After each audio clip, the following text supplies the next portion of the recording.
আসসালামু আলাইকুম প্রিয় দর্শক, অন্য মঞ্চের আলাপচারিতায় আপনাদের সকলকে আমন্ত্রণ জানাচ্ছি। মনোজ দাস বলছি।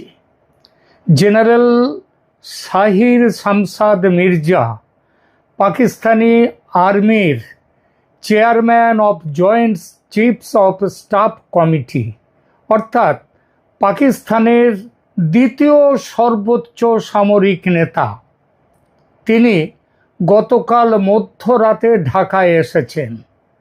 তার এই আশা হঠাৎই উস্কে দিয়েছে বড় কিছু ঘটার সম্ভাবনা। হঠাৎ কেন এই আশা? এটা নতুন খবর নয় যে পাকিস্তান সম্প্রতি বাংলাদেশের সঙ্গে প্রতিরক্ষা অর্থনৈতিক সম্পর্ক গভীর করার জন্য একাধিক উচ্চ পর্যায়ের প্রতিনিধি দল পাঠিয়েছে। 2024 সালের আগস্টে শেখ হাসিনা সরকারের পতনের পর মোহাম্মদ ইউনূসের নেতৃত্বাধীন অন্তর্বর্তী সরকার ক্ষমতায় আসার পর থেকে দুই দেশের মধ্যে সম্পর্কের ক্ষেত্রে উল্লেখযোগ্য পরিবর্তন ঘটেছে। এই পরিবর্তিত পরিস্থিতিতে এই সফর কোন উদ্দেশ্যে এবং ভারত কিভাবে এই সফরকে দেখছে সে বিষয়ে এখনকার আলোচনা। জেনারেল শাহির শামসাদ মির্জার সামরিক প্রতিনিধি দলের এই সফরের কি উদ্দেশ্য? আগেই বলেছি যে 23 অক্টোবর রাতে, মানে শেষ রাতে, তার মানে 24 অক্টোবর 6 সদস্যের প্রতিনিধি দল নিয়ে ঢাকায় পৌঁছেছেন এই এই যে শাহির শামসাদ মির্জা, তিনি এটা পৌঁছেছেন। এই সফরের প্রধান উদ্দেশ্যগুলো যেগুলো কূটনৈতিক সূত্রে জানা যাচ্ছে সেগুলো: এক, প্রতিরক্ষা সহযোগিতা জোরদার করা দুই দেশের মধ্যে। বাংলাদেশ সেনাবাহিনী এই সফরকে অত্যন্ত গুরুত্বপূর্ণ হিসেবে দেখছে, যার লক্ষ্য প্রতিরক্ষা ক্ষেত্রে নতুন সহযোগিতার পথ খুঁজে বের করা। বাংলাদেশ বসে আছে ভারতের পেটের মধ্যে, সুতরাং এইখানকে এই নতুন সহযোগিতার উদ্দেশ্যকে তিন দিকে ভারত, একদিকে বঙ্গোপসাগর। বঙ্গোপসাগর তো আর সেখানটায় ঝাঁপিয়ে পড়বে না যুদ্ধ করতে, তার মানে ভারতের জন্যেই এই ব্যবস্থা, যে ব্যবস্থার দিকে বাংলাদেশ এগিয়ে গেছে। দু নম্বর কি, পাকিস্তান ও বাংলাদেশের মধ্যে আলোচনায় আঞ্চলিক নিরাপত্তা পরিবেশ এবং প্রতিরক্ষা ও নিরাপত্তা ক্ষেত্রে যে বর্তমান যে পরিস্থিতি আছে সেটা বাড়িয়ে তুলবার ওপরে জোর দেয়া হচ্ছে এই সফরে। 3 নম্বর হচ্ছে গোয়েন্দা তথ্য আদান প্রদান। উভয় দেশের মধ্যে সামরিক সম্পদ, লজিস্টিক সহায়তা এবং গোয়েন্দা তথ্য ভাগাভাগির বিষয়েও আলোচনা হতে পারে। সূত্র জানাচ্ছে এই আলোচনায় তৃতীয় পক্ষের আগ্রাসনের ক্ষেত্রে পারস্পরিক সহযোগিতার বিষয়টি অন্তর্ভুক্ত, যার বাংলা অর্থ হলো ভারত যদি বাংলাদেশে সেনা অভিযান চালায় তাহলে পাকিস্তান তার পাশে দাঁড়াবে, সেটাকে নিজের যুদ্ধ মনে করে কতটা অংশ নেবে আসবো আমরা এর পরে আলোচনায়। আপাতত মূল উদ্দেশ্য যেগুলো জানা যাচ্ছে সেগুলো বলি। চতুর্থ উদ্দেশ্য, সামরিক প্রযুক্তি ও প্ল্যাটফর্ম তৈরি করা। বাংলাদেশ পাকিস্তানের প্রতিরক্ষা শিল্প থেকে উন্নত প্রযুক্তি, বিশেষত ইউএভি যে ড্রোন, সেই ড্রোন সিস্টেম এবং চীনের F-17 থান্ডার যুদ্ধ বিমান সংগ্রহে আগ্রহ প্রকাশ করেছে, যা চীনের সাথে যৌথভাবে তৈরি। মনে রাখতে হবে ডক্টর ইউনূস কিন্তু এখানে ট্যারিফ নিয়ে আলোচনায় তিনি ইতিমধ্যে স্বীকার করে এসেছেন যে আমেরিকার ছাড়া চীনের কাছ থেকে কোনো অস্ত্র আর নেওয়া হবে না। তারপরেও F-17 থান্ডার যুদ্ধ বিমান সংগ্রহে আগ্রহ প্রকাশ করেছে বাংলাদেশ, এবং সেটা নিয়েও কথা হবে। হয়তো এই যে ক্রয়টা, এটা বাংলাদেশ সরাসরি চীনের থেকে নেবে না, নেবে পাকিস্তানের কাছ থেকে। পাকিস্তানের যেগুলো রয়েছে, কারণ পাকিস্তান তাদের F-17 অপারেশন সিন্দুরে যেভাবে পরাজিত হয়েছে, তাতে F-17 যেভাবে ধ্বংস হয়েছে, তাতে তার উপরে আর নির্ভর করতে পারছে না, এবং তারা মনে করছে এই পুরো জিনিসটা বাংলাদেশকে কাবাড়ির মতো, যারা দরকার নেই লোহার দরে বাংলাদেশকে দিয়ে দাও, বাংলাদেশ সেগুলো নিয়ে থাকুক, এবং পাকিস্তান আমেরিকার কাছ থেকে নতুন অস্ত্র নেবে। 5 নম্বর উদ্দেশ্য কি? এই সফরে বাংলাদেশের ফোর্সেস গোল 2030 আধুনিকীকরণ পরিকল্পনার অংশ হিসেবে প্রতিরক্ষা শিল্প সহযোগিতার বিষয়ে আলোচনা হবে। এইবার এই টোটাল বিষয়টা অনেকেই মনে করছেন যে ভারতের উদ্বেগ বাড়িয়েছে।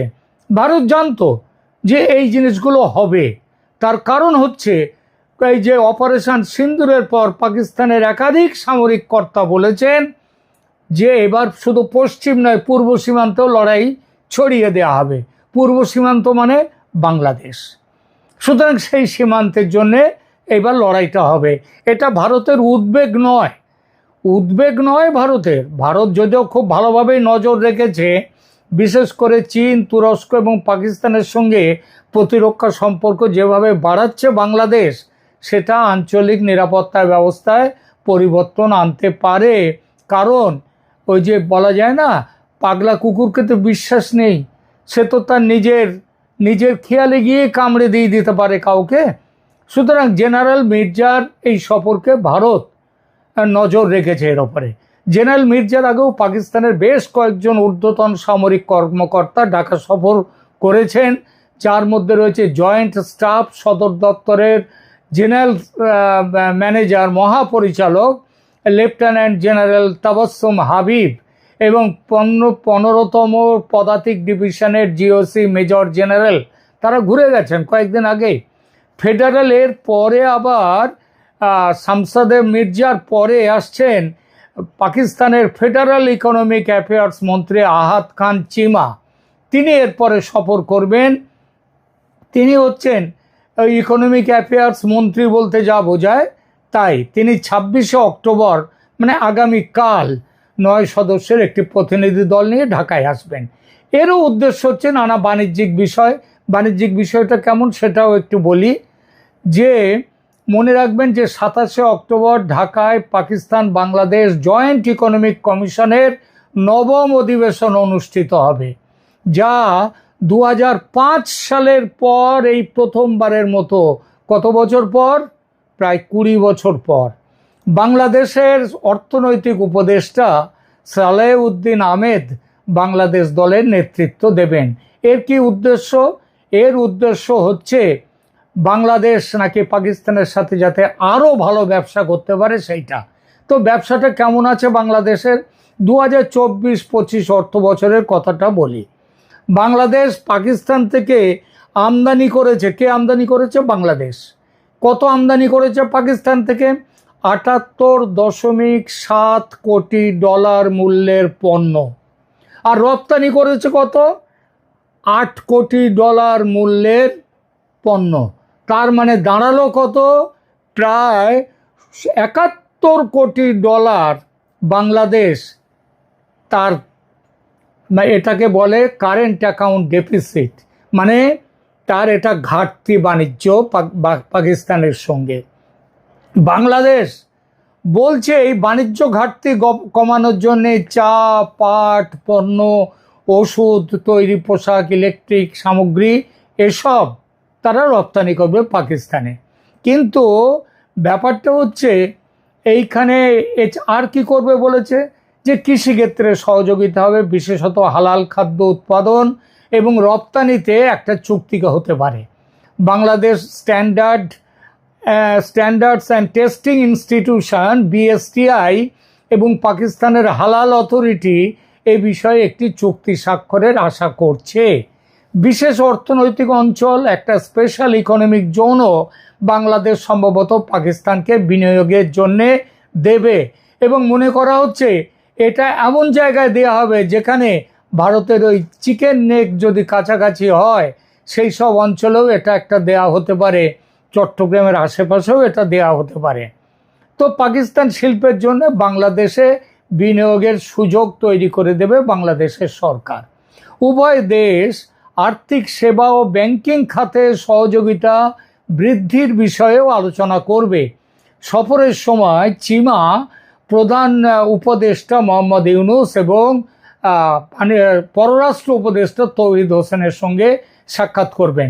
একটু আগে যেটা বলছিলাম বাণিজ্য বৃদ্ধির সম্ভাবনার কথা, সেটা বলি। আগেই বলেছি যে 2024-25 সালে এইটা বাংলাদেশের, এর আগে বাংলাদেশ এই সময়ে প্রায় 78.7 কোটি ডলারের বাণিজ্য হয়েছে দুই দেশের মধ্যে, যার মধ্যে পাকিস্তান থেকে বাংলাদেশ নিয়েছে প্রায় 71 কোটি ডলার, আর মাল এখান থেকে গেছে 7 কোটি ডলার। এই বাণিজ্যটা 20% বৃদ্ধি পেয়ে এখন 86.5 কোটি ডলারে পৌঁছেছে। Pakistan chambers of commerce and industry মনে করে যে পাকিস্তান আগামী কয়েক বছরে বাংলাদেশে রপ্তানি ও 3 বিলিয়ন ডলারে তুলতে পারবে। তার মানেটা হলো আরও বেশি ডলার পাকিস্তানকে দিয়ে তাদেরকে অর্থনৈতিক সুবিধে দেবে বাংলাদেশ। আগেই বলেছি যে বাংলাদেশ ঘাটতিতে চলছে পাকিস্তানের সঙ্গে ব্যবসায়, ঘাটতির পরিমাণ প্রায় 80 কোটি ডলারের মতো। এটা তো কমবেই না, বরং বাড়বে। কি চমৎকার ব্যবসায়িক বুদ্ধি বাংলাদেশের বর্তমান সরকারের। আঞ্চলিক ভূ রাজনীতিতে এই যে প্রভাব, এই সামরিক অর্থনৈতিক সম্পর্কের উষ্ণতা একটা বড় পরিবর্তন আনবে। শেখ হাসিনার সরকার ভারতের সঙ্গে ঘনিষ্ঠ ছিল এবং পাকিস্তানের সমালোচনা করত, কিন্তু 24 আগস্টে তার পতনের পর বাংলাদেশ তার প্রতিরক্ষা ও কূটনৈতিক সম্পর্ক পুনর্মূল্যায়ন করছে এবং সেই অনুযায়ী চীন, পাকিস্তান, তুরস্ক এদের সাথে সম্পর্ক ঘনিষ্ঠ করে তুলছে। বাংলাদেশ পাকিস্তান সামরিক সম্পর্ক ভারতের পূর্বাঞ্চলীয় নিরাপত্তার জন্যে সরাসরি প্রভাব ফেলতে পারে। আমি আগে বহুবার বলেছি, অনেক প্রতিবেদনেই বলেছি, মোহাম্মদ ইউনূস নির্বাচন চান না, জামায়াতে ইসলামীও নির্বাচন চায় না। তার কারণ নির্বাচন না করে, ভোটে না জিতে যেভাবে ক্ষমতা তারা ভোগ করছে, ভোটে দাঁড়ালে সেই ক্ষমতা নাও থাকতে পারে। সুতরাং তারা নির্বাচন স্থগিত করতে তারা নানা রকম ছুতো খুঁজছে। আর এই ছুতোর ব্যাপারে যুদ্ধ কিন্তু খুব ভালো কাজ দেয়। অপারেশন সিন্দুরের পরাজয় পাকিস্তান ভুলতে পারছে না, চাইছে যুদ্ধকে পূর্বে ছড়িয়ে দিতে। একাধিকবার সেটা বলেছে, যুদ্ধ চলবে, নাশকতা চলবে। জামায়াতের দ্বিতীয় ব্যক্তি ওই নায়েবে আমির, তিনি ওই ডাক্তার তাহের তো বলেই দিয়েছেন 50 লক্ষ যুবক তৈরি আছে ভারতের বিরুদ্ধে লড়াইয়ের জন্যে। সুতরাং যুদ্ধ বাঁধাবার একটা চেষ্টা ঘোরতরভাবে চলছে। আর ভারতও কিন্তু এখন চায় এই যুদ্ধটা বাঁধলে বোধহয় খারাপের থেকে ভালোই হবে, কারণ ভালো রকম শিক্ষা পেয়ে বাংলাদেশের এই সরকার, এই হাল্লা রাজার বিদায় হয়ে যাবে। যুদ্ধ করার আশা আকাঙ্ক্ষা এবার তার থেকে হয়তো মুক্ত হয়ে যাবে। সুতরাং বাংলাদেশেরও যারা বর্তমান সরকারের পতন চায়, তারাও চাইছে আর সহ্য করা যাচ্ছে না এই সরকারকে, সুতরাং বাধুক যুদ্ধ। ভারতও চাইছে ওয়ান্স ফর অল, শিক্ষাটা দিয়ে দাও, আর দেরি করো না। অবশেষে সেটাই হতে চলেছে বলে মনে করা হচ্ছে। ধন্যবাদ। পাকিস্তান সেনাবাহিনীর দ্বিতীয় প্রধান এই মুহূর্তে ঢাকা সফর করছেন, উদ্দেশ্য কি? এই প্রসঙ্গটা নিয়ে আপনাদের সামনে কথা বলতে চাই। ভারতীয় গণমাধ্যম নর্থ ইস্ট নিউজ বাংলাদেশে পাকিস্তানি সামরিক তৎপরতা নিয়ে ধারাবাহিক বিভিন্ন সময়ে প্রতিবেদন করেছে যে পাকিস্তান সেনাবাহিনী কখন কখন বিভিন্ন সময় এসছে পরিবর্তিত বাংলাদেশে। সব স্টোরিগুলো আমরা নর্থ ইস্ট নিউজের সুবাদে জানতে পেরেছি এবং বাংলাদেশ সেনাবাহিনী পাকিস্তান ভিজিটের খবরও নর্থ ইস্ট নিউজ দিয়েছে। সেই ধারাবাহিকতায় নর্থ ইস্ট নিউজ একটি সংবাদ করেছে। নর্থ ইস্ট নিউজের চন্দন নন্দী সংবাদ বলছে যে পাকিস্তান সেনাবাহিনীর সেকেন্ড ইন কমান্ড বা দ্বিতীয় প্রধান ফিল্ড মার্শাল আসিম মুনিরের পরেই পাকিস্তান সেনাবাহিনীর যার অবস্থান, তিনি হচ্ছেন জেনারেল শাহির শামসাদ মির্জা, যিনি পাকিস্তান সেনাবাহিনীর জয়েন্ট চিফস অফ স্টাফ কমিটির চেয়ারম্যান হিসেবে দায়িত্ব পালন করছেন। আজকে তিনি রাষ্ট্রীয় অতিথি ভবন যমুনায় বাংলাদেশের প্রধান উপদেষ্টা ডক্টর মোহাম্মদ ইউনূস এবং জাতীয় নিরাপত্তা উপদেষ্টা খলিলুর রহমানের সাথে সাক্ষাৎ করেছেন, যা দুই দেশের মধ্যে উচ্চ পর্যায়ের সম্পর্কের ইঙ্গিত দেয়। ফিল্ড মার্শাল আসিম মুনিরের পরে দ্বিতীয় ক্ষমতাধর ব্যক্তি জেনারেল মির্জা 24 অক্টোবর গভীর রাত অর্থাৎ 23 অক্টোবর দিবাগত মধ্যরাতে হজরত শাহজালাল বিমানবন্দরে অবতরণ করেন বলে খবর পাওয়া যাচ্ছে এবং তিনি তার বিভিন্ন কর্মসূচি পালন করবেন এবং আগামী 28 অক্টোবর তিনি ঢাকা ত্যাগ করবেন। জেনারেল মির্জার প্রথম এই বাংলাদেশ সফরটি ডক্টর ইউনূসের দপ্তরের অধীনস্থ সশস্ত্র বাহিনী বিভাগের অধীনে পরিচালিত হচ্ছে। সশস্ত্র বাহিনী বিভাগের নেতৃত্বে আছেন principal staff officer lieutenant general SM. Kamrul Hasan, যিনি 8 আগস্ট 2024 তারিখে ইউনূস অন্তর্বর্তীকালীন সরকারের প্রধান হিসেবে দায়িত্ব গ্রহণের 5 মাস পর চলতি বছরের 11 জানুয়ারি বাংলাদেশ সেনাবাহিনীর অফিসারদের একটি দলকে পাকিস্তানে নিয়ে গিয়েছিলেন। নর্থ ইস্ট নিউজের প্রাপ্ত তথ্যে দেখা গেছে যে নিশানি ইমতিয়াজ সামরিক খেতাবপ্রাপ্ত জেনারেল মির্জা, তার স্ত্রী সাজিয়া শাহির, ব্রিগেডিয়ার মোহাম্মদ রশিদ খান, কমোডর খান মোহাম্মদ আসিফ এবং তাদের সঙ্গে 2 জন মেজর পদমর্যাদার কর্মকর্তা আছেন। ঢাকার রেডিসন ব্লু হোটেলে অবস্থান করা জেনারেল মির্জা এবং তার দল ডক্টর ইউনূস এবং খলিলুর রহমানের সাথে সাক্ষাৎ করবার আগে যেদিন এসছেন তার ওই দিন সন্ধেবেলা পাকিস্তান দূতাবাস পরিদর্শন করেন। এটি মূলত বলা যায় যে শুক্রবার সন্ধ্যায় এটি ঘটেছে। জেনারেল মির্জার আরও যেসব কর্মসূচি রয়েছে সেগুলো হচ্ছে 26 অক্টোবর সেনাকুঞ্জে জেনারেল মির্জাকে যৌথ সার্ভিস গার্ড অফ অনার প্রদান করা হবে।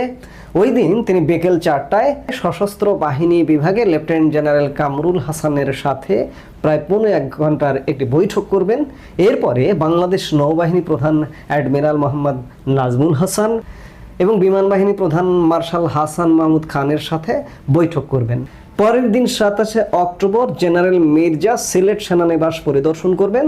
তবে 28 অক্টোবর তিনি সকাল 11:30টায় বাংলাদেশের সেনা প্রধান জেনারেল ওয়াকারুজ্জামানের সাথে সাক্ষাৎ করবেন এবং এই সাক্ষাৎ পরবর্তী সময়ে জেনারেল মির্জা এবং তার দল এমিরেটস এয়ারলাইন্সের একটি ফ্লাইট, যে ফ্লাইট নাম্বারটি হচ্ছে 587, এই ফ্লাইটে দুবাইয়ের উদ্দেশ্যে রওনা দেবেন। প্রশ্ন হচ্ছে যে পাকিস্তানি সেনাবাহিনীর ঘন ঘন বাংলাদেশ সফর, আমরা এর মধ্যে দেখেছি যে ইন্ডিয়ান আর্মির খুব একটি মাত্র গত 15 মাসে একটি সফর হয়েছে, কিন্তু পাকিস্তানি আর্মির প্রতিনিয়ত মনে হয় যেন বাংলাদেশটা পাকিস্তানের একটা অংশ, যার দরুন এ পর্যন্ত প্রায় 8-10টি সফর অনুষ্ঠিত হয়েছে। এবং এই যে জেনারেল মির্জার যে সফরটি, এই সফরটির খবর কিন্তু বাংলাদেশের কোনো গণমাধ্যমে নেই, সরকারের তরফ থেকে প্রকাশ করা হয়নি, সরকারের কোনো ওয়েবসাইট, সরকারের কোনো পেজ, সেনাবাহিনীর কোনো পেজ, কোনো কিছুতে কিন্তু এখন পর্যন্ত আমরা দেখিনি বা চোখে পড়েনি।